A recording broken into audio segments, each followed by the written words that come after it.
Welcome back to today's video. Today is Thursday, July 3rd, 2025. Happy 4th of July Eve. Today we're going to be taking a look at a 2026 United States Senate election prediction. Now, before this video gets started, I wanted to take a second to ask if you guys could fill out my demographic survey as well as a suggestion survey. This is something that I try to do every year where I get an idea of what you guys want to see on the channel. So it's a very quick survey, should take about 2 minutes. The link is right there. It's bit.ly/LTE Summer 2025. I'll link it in the description box down below as well as in the comment section. But if you could just take a few moments, you can fill it out while watching the video. If you're going to skip to the end, take it in between and then go ahead and get back there to see what my prediction is. But thank you in advance for hopefully, if you have the time, filling it out. Today's video, again, like I said, is a 2026 election prediction, but also comes right as the close of today, as the United States House of Representatives has sent the one big, beautiful bill, as put by the Republican Party, to Donald Trump's desk for signage by the 4th of July. Now, this arbitrary deadline that has been put forth by the President of the United States was put largely as a sense of urgency to make it clear that what he wanted in this bill was for it to pass before the 4th of July. And it was very much a rushed process. We saw a lot of very difficult decisions made across Congress, and ones that will likely have electoral ramifications in the upcoming midterm election cycle. And today probably marks a very big point in time for the Trump presidency, a very big accomplishment on their end, but largely what many people on the outside see as something that will be damaging, not just electorally, but in the truest sense of the word, damaging to the millions of Americans that will now see very substantive changes to their daily ways of life as put forth and outlined by this bill. And so there will be a lot of conversation over the next weeks, over the next months, really, about the impact of this bill. Many people will feel it all across the country, and there will be a level of, heightened conversation around what Congress is doing, what Donald Trump's Republican trifecta is doing, and what that means for everybody, including elections like these. And so I thought that it would be fitting. I was going to postpone this Senate election prediction, but there's been so much news, not just the bill, but also Roy Cooper in North Carolina looking like there might be an announcement there sometime soon. Laura Trump heavily considering, looking like she's leaning towards a yes, and especially with Tom Tillis's retirement, definitely a change in North Carolina. Texas, with Colin Howard's announcement and Ken Paxton's deafening lead in the Republican primary there is a lot really to unpack. And so 2026, what we are looking at is going to be an interesting map. I think this one is going to be worth discussing because we're going to have some changes from the last time. What we know is that, as is the case in almost every single election prediction of mine, is that there are going to be safe states on both sides of the aisle. So Republicans started out with around a third of the Senate already not up for re-election, meaning that they are going to be pretty solid in many of these states. But in terms of safe states, these are states that we know are going to go to the GOP, and we have no real consideration the Democrats will even try to put up an opponent. These are all the safe states decided by 15 points or more. On the Democratic side, you have a number of states there as well. States like Delaware and Oregon and Massachusetts and Rhode Island do fit that distinction as safe for the Democratic Party. You're going to see it in Illinois, and that pretty much extends to where Democrats, not necessarily though, Colorado will probably join the bunch, and Minnesota, given who the Republican frontrunner is right now, Royce White. Definitely research that race if you're interested as to why Minnesota would be so favorable to the Democrats. But Minnesota would be safe for the Democrats. The rest of the races here keep the Democrats up at about 41 seats. And so you can see that this map already has an advantage towards the Republican Party. This is what the 2026 Senate map starts off at. Republicans are going to contest probably all of the seats in red, even if the race should be going in their favor. Nebraska, you might be shocked to see, is in the not safe Republican column, and that's largely because Dan Osborne, the independent, who narrowed up Nebraska in 2024 to a 6-point race, looks like he's going to be running again in 2026. And so it'll be interesting to see 100%. I mean, he's an independent, someone who's more middle of the road, had committed to not running as a Democrat or a Republican, someone who, again, just straight down the middle, wouldn't even caucus with either political party. I don't imagine that he wins this race. I also think that Pete Ricketts would be a better candidate in this race than we saw with Deb Fischer in 2024. But there's obviously a lot of factors at play. It's a 2026 election cycle, so there's an outsized, a higher chance, higher being from a 1 to 5% chance that an independent could maybe win the Senate race, but it's certainly not super likely. And so that brings me to my next set of characterizations that are likely states. These are states that we expect to be decided between margins of 5 to 15 percentage points. It feels like a wide range, but generally within this range it's a large enough margin that Democrats and Republicans don't expect to spend all their money in the race, nor do they expect the race to be the one that they win, but it's certainly worth doing a bit of minimal investment. And oftentimes, there have been times where a likely characterization leading up to an election still results in the opposition party, whatever the non-incumbent or whatever the current characterization is, ends up winning that race. And that's because likely states aren't safe. They're not solid, and that's why they don't deserve that characterization, because midterm elections and even presidential elections have really brought together some wild results in years past. So definitely take a look at that, and we'll talk about these likely states. And so for the Democratic Party, these likely states include states like New Mexico and New Jersey that we know, probably honestly speaking, in 2026 will be on the upper end of being double-digit states. New Mexico for sure, New Jersey very possibly, Virginia I imagine too. With a lot of the federal budget cuts, the direct impact of Donald Trump's policy on Northern Virginia, and huge swaths of the voting electorate that didn't even like Trump to begin with, but we saw some reversal towards him in 2024, I imagine they all turned the way back, right? And I think you're going to find that of all the states in the nation that are the most engaged and enraged, that's the term I like to use when describing a lot of voters in Virginia, and even Maryland too, but Maryland's already a safe Democratic state, you're going to find that those voters will be turning out in 2026, and they will be turning out not for Republicans, but instead Democrats. And I think the 2025 Virginia gubernatorial race will be a great example for that, where I think Democrats will do even better than they did in 2017. So that brings Democrats to 44. They also have New Hampshire in the likely Democratic column, and I'd even go so far now with the recent, one big beautiful bill that has passed, and especially considering we're not really going to see much major headway on the Republican side in Michigan, I do think that we could be heading towards a 2018 type of environment where Whitmer won by double digits in Michigan in 2018, and you saw Debbie Stabenow win by about 8 points. We could see something similar happen in 2026. Now, Mike Rogers is a strong Republican. He is the presumptive Republican nominee, essentially. I mean, we can assume that he's going to win that nomination. I don't think that he really does as well as he did in 2024. And if the national environment even swings, let's say, 5 points to the left from 2024, Trump won by 1.5. Let's say Democrats win the national popular vote in 2026 by 3.5, which is about 4.5 points less than what the popular vote margin was in 2018. Michigan becomes a likely blue state. Larger than 5 points, Democrats will win it likely by 6 or 7. So that brings Democrats to 46. They don't really have many other likely Democratic states. Republicans do, however, have likely states that really put them very close to the finish line.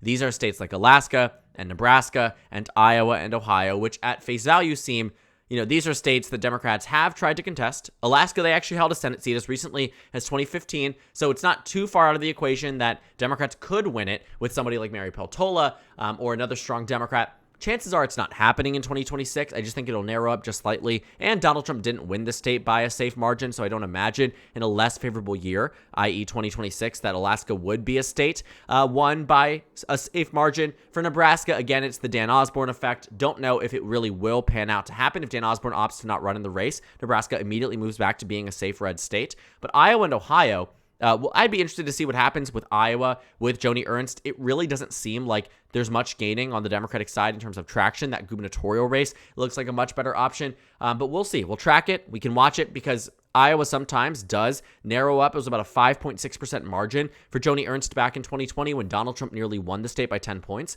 So Iowa, in some cases, has a better margin for Trump and a smaller margin for the Senate races. So just keep an eye on that one. In Ohio, we had a vacancy, resulted in John Husted end up the lieutenant governor. Very normal type of Republican, I'd say. Not as much MAGA, but still enough to appease the Republican base. He's running for Senate there. He's the incumbent. I don't imagine that anyone will really contest the race. If Sherrod Brown opts to run for Senate instead of governor, that might be a different story.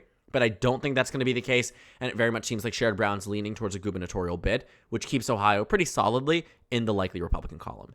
Now, it doesn't just end here. Republicans, I do actually think, clinch the majority outright with their likely states. Florida is one of those, as a good example of a state that is going to be likely for the Republican Party. They're probably going to win it by 10, 11, 12 points, maybe more, maybe a little bit less. I think that at the end of the day, Florida is a state that is continuously out of reach for Democrats and is getting worse and worse. I think 26 could bring it a little bit closer, but not enough that requires or necessitates a candidate that's going to spend $100 million like Democrats have seen in the past. Florida used to be much more of a battleground state. Florida and Texas nearly shared the same margin in 2024, and I think that should scare a lot of Democrats, that Florida became 2 points away from being a safe red state. So in 2026, again, I think there will be a lot of hype and conversation around Florida as we see continuously. And it's that reoccurring, path to failure that I think a lot of Democrats have seen. They have not won a statewide race in Florida since 2012. And the politics of 2025 is very different than the politics of 13 years ago. And so to understand that in 2026, the Democrats might be investing money into Florida, I'd write it off. And I know that's not to write it off entirely. I'd write it off to the degree that the 2026 Senate race will be won by Democrats. Now, crazier things have happened in American politics, but I think that if Democrats are laser focused on winning elections and trying to win states where they might have the right circumstances, right now in Florida, they are not the right circumstances. Marco Rubio just won by a significant amount, and looking at it in 2026, it's not a regularly scheduled election. This is a special election with Ashley Moody, who's the former Florida Attorney General, now appointed U.S. Senator, and she doesn't have the track record that would weigh her down in the same way it might have with other Republicans. And so Florida right now is a state that they have a normie Republican who appeases the base, who will probably win the nomination, and also in a general election is the right type of Republican to combat a blue type of wave year, right? There will be a lot of anti-Trump sentiment, but I don't imagine that will be bottled up in Florida. And I think arguably we're spending too much time talking about it because it's not going to be one of the closest races of the cycle. Now that leaves us with Texas, Georgia, North Carolina, and Maine, largely still futile effort for Democrats to win back Senate control. As of now, Republicans have it. With Vice President J.D. Vance, they already break the tie when the GOP starts out with the majority. Now, it doesn't just end here. The Republican Party, I still think, has a likely state out of Texas. It is really, really hard to bring this down from what was a Trump plus 14 state and a Cruz plus 9 state in 2024. If I am continuously convinced that Colin Elrod will keep this under 5, I'll move it over to being a lean state. I had it as a lean state in 24. That did not end up happening. And so I think about, where it was and what it's tracking to be. As of now, the national environment is not conducive to Colin Elrod keeping it below 5. And I also will say, with Paxton as the front runner, Texas will probably be a 6-7 point state. But a 6-7 point state is a massive improvement, especially considering the presidential margin in 24. It's not enough to make it a lean state. So Texas right now, 6-7 point margin, I believe, at least on the Republican side, definitely a state the Democrats would like to invest more in, but I still don't think that they come out ahead. And again, as I said with Florida, crazier things have happened in American politics. I don't know if 2026 will be the year that Texas ends up being that state that turns blue. It's been a tired effort, and I don't know if it's going to happen. Now, the final 3 states here, I think you're going to see moves largely in the right direction for Democrats. I started off with, Georgia being a lean blue state in my last prediction. I maintain it's going to be a lean blue state. I don't see any good numbers out in new polls for the GOP. I don't see anything out there that would suggest to me that all of a sudden, Buddy Carter is going to be this front runner on the GOP side and defeat Jon Ossoff. It was going to take Brian Kemp to go against what type of year 26 is going to be, and Brian Kemp is not here to meet the moment. He doesn't want to run for Senate, and it doesn't look like there's going to be a stellar Republican either who can take on, honestly, Jon Ossoff, who for many people thought was a sacrificial lamb when he ran for Senate in 2020, has proven to be a very formidable candidate for Democrats. And so Georgia right now, lean Democratic state. I'm actually going to move my characterization. North Carolina was a tilt blue state. I'm going to say lean blue. And the reason for that is with the Tillis retirement, I imagine that this MAGA Republican primary will probably result in somebody weaker than Thom Tillis. And I know that sounds really difficult to do. I imagine Laura Trump will in fact be weaker. Does she lose by 5 points? No. She'd lose by 3 or 4 points. But for a Democrat, especially given the Democrats haven't won a Senate election in North Carolina since 2008, since George W. Bush was president, to put things into perspective, this would be the moment to do so. And I think that if Roy Cooper runs, and Laura Trump does too, or really any MAGA Republican runs and clinches the nomination, North Carolina would be a state that Democrats are going to win. And so I think they'd win it by, 3 to 4 points. It seems weird seeing North Carolina as a state anything more than tilt blue, but I think that's where we're at. I think that is what, the quality of candidates that seem to be considering a bid in North Carolina, simultaneously on the Democratic side, they have a good lineup. If Roy Cooper has it, he is nearly guaranteed to have it. So if he wants it, rather, he's nearly guaranteed to have it. So North Carolina, lean Democratic state, brings Democrats to 48. The last state we're looking at is, the last thing we're looking at is Maine. Maine. This is a state that if Democrats fumble, nobody will forgive them for a very long time because Maine is the pathway to the Senate majority in 2028. Now, granted, a lot has to go right for them. But with a very unpopular bill this big, and Susan Collins, who voted for the debate that let this bill pass, she might have voted no. But voters can see through things like this, right? And I think 2026 is a very different type of environment than 2020 was. And so Maine in 2026, I just had it as likely red. We are narrowing it closer to being lean red. All this takes is a strong Democrat to run, and Maine will vote blue. And I know it sounds unrealistic. Susan Collins in 2014 won by 35 points. But in 2020, won by 8. And if that ranked choice voting tabulation had gone through, based on the estimations, probably would have won by 4.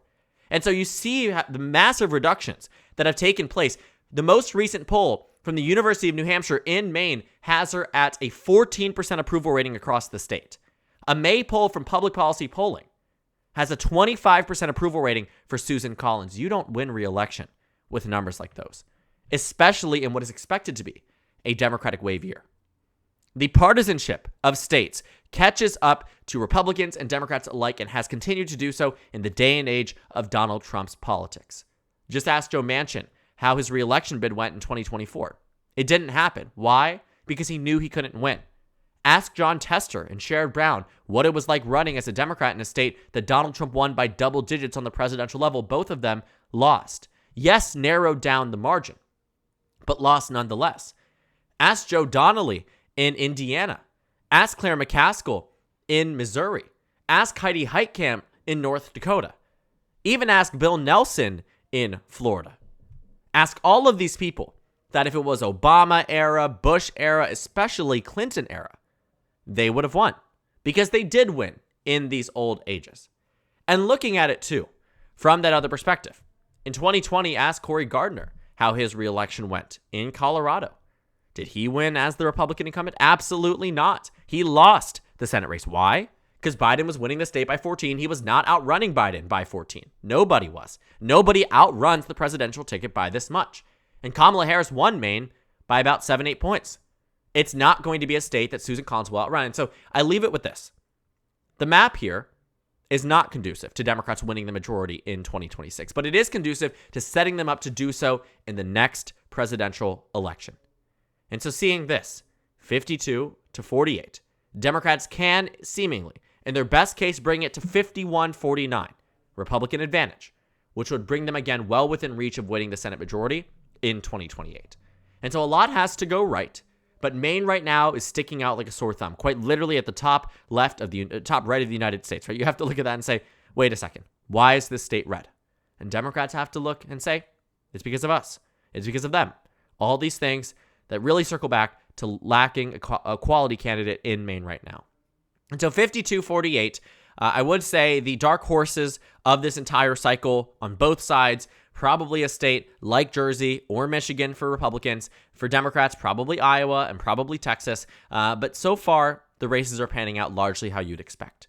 Democrats, 48, gain 1 seat from where they are. That's flipping North Carolina, likely with Roy Cooper. Republicans at 52, maintaining the Senate majority. Maine is that next option for Democrats, and we'll see over time how that race evolves and tracks, because right now Republicans maintain this majority, but Democrats could get 1 seat closer. So thank you guys so much for watching this video. Make sure to comment down suggestions below. Subscribe on the left if you haven't already, and please fill out the survey that I asked you to do in the beginning of the video. If you're just now skipping to the end, please take just 2 minutes. It takes less than that to go through this bit.ly. Helps me out tremendously. I really, really appreciate it. And again, thank you guys so much for watching, and I will see you all later today.